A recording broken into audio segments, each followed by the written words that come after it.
Alright, let's dive into something that honestly blew my mind when I first heard about it.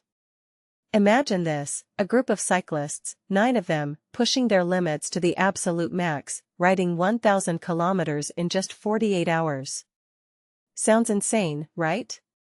But here's the kicker, they did it all for a cause, and they raised over $300,000 for the Island Kids Cancer Association. This isn't just a story about cycling, it's a story about human resilience, community, and the power of collective effort. What makes this really interesting is how this event, called End2End, managed to triple its fundraising from its first year. I mean, think about it, going from $110,000 to over $300,000 in just 1 year? That's not just growth, that's a movement. Personally, I think what stands out the most is the sheer dedication of these cyclists. They didn't just hop on their bikes and ride, they went above and beyond. We're talking about organizing hockey games, concerts, lemonade stands, cookie sales, you name it. And let's not forget the role of the community. Vancouver Island Scotiabank branches stepped up in a big way, and the volunteers?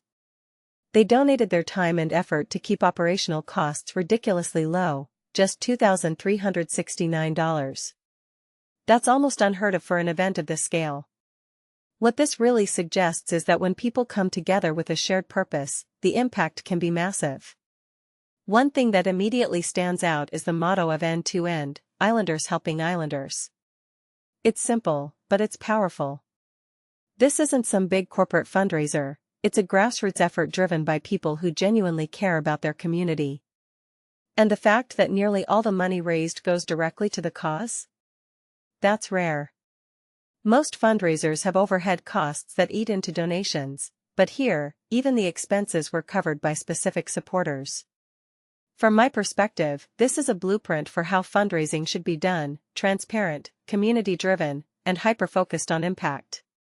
What many people don't realize is how much of a difference small, local charities like the Island Kids Cancer Association make.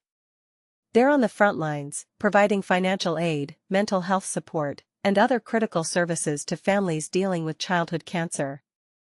It's not glamorous work, but it's life-changing. And events like End2End ensure that these organizations can keep doing what they do best.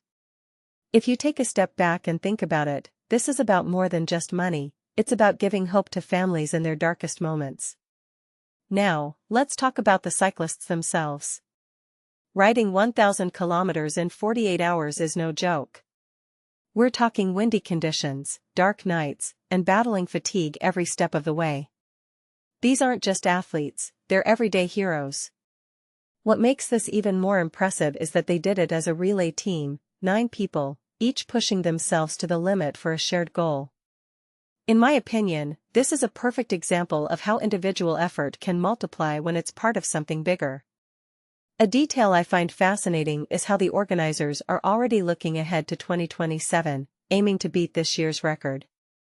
That's the kind of mindset that keeps momentum going.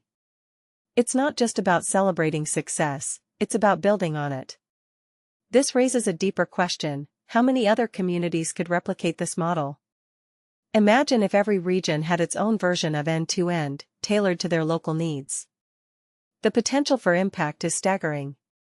As I wrap this up, I'm left with one big thought: this story isn't just about cycling or fundraising, it's about what happens when people decide to care, really care, about each other. It's a reminder that even in a world that often feels divided, there's still so much good happening. So, here's my question to you: what's your version of End2End?